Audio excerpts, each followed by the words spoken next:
You must be familiar with this piece of colorful paper that flies up in the air.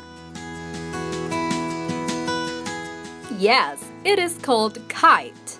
The toy was named after a hovering bird of prey. Kite flying is widely popular among people around the world, and so it is celebrated every January the 14th in the International Kite Day. The day was originated in India to commemorate the transition between winter and summer, as well as the forthcoming winter crop harvest. When talking about kites, it is an artistic expression of culture. The most common accessory for most Asian kites is apparent in the feature of pointy wingtips. But of course, there are some feature distinctives that comes from each region of the origins. Now, let's dig deeper from 4 Asian countries around Southeast Asia.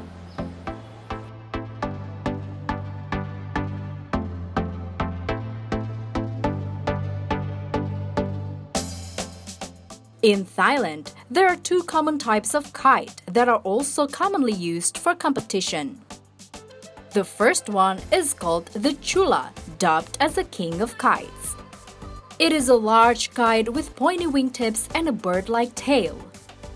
The pointy tip design is pretty famous around Southeast Asia. The second one is called the pakpao, or the queen of kites. It looks like a medium-sized diamond kite that often flown with a lengthy thin tail, just like the typical Western kites. Kite flying is also big in Thailand, thus becoming one of the tourist attractions that is expected to boost local economy. The country hosts the International Kite Festival, which is annually held on Jaam Beach, Phetchaburi. Now we're heading south to Malaysia. The traditional kite of Wau Bulan or moon kite has pointy wingtips, which is quite similar to most of the Thai and Vietnamese kites. The tail, however, has a shape of crescent moon and decorated with tassels. Now off we go to Vietnam. The kite culture in the country has extends back to around 1000 AD. Rumor has it that a village named Ba Duong Noi Village in Hanoi has been making and flying kites for over 1000 years. And what really cool is the design and the feature has remained unchanged. So what does it look like?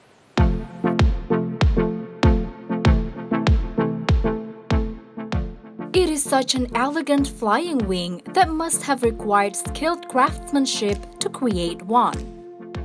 The frame is made from bamboo strips that will be covered later by a piece of paper. Meanwhile, the wings has pointy tips which can be varied in some regions. Meanwhile, some would be more familiar with the paddle-like tail design. Furthermore, the essential part of the Vietnamese kite tradition is the soft sounds that come from the bamboo flutes.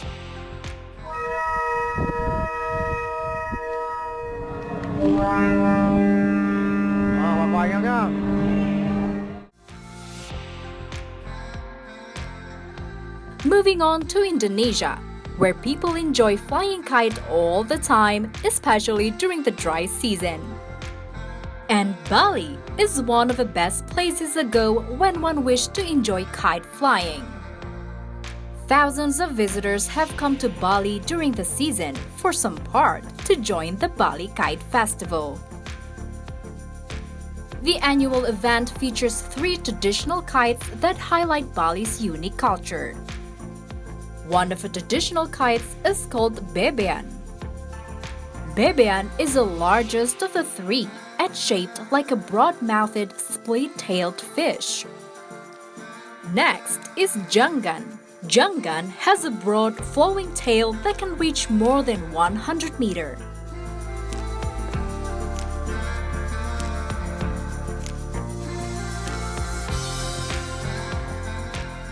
And last but not least is pechukan.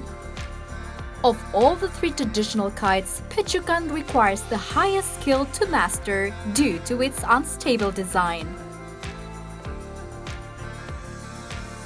During the festival, the kites are usually flown by a team that consists of 10 adults or even more. Each kite has its own competition and prizes are rewarded to the most creative ones. A piece of kite may just look like a toy to play around with, but really it is a part of the culture as well as the community. And it also serves as a reminder. Just like Winston Churchill once said, kite rises highest against the wind, not with it. I hope you don't find that cheesy. No? Rewe Kanapitupulu, Erwin Widyasama for See Today.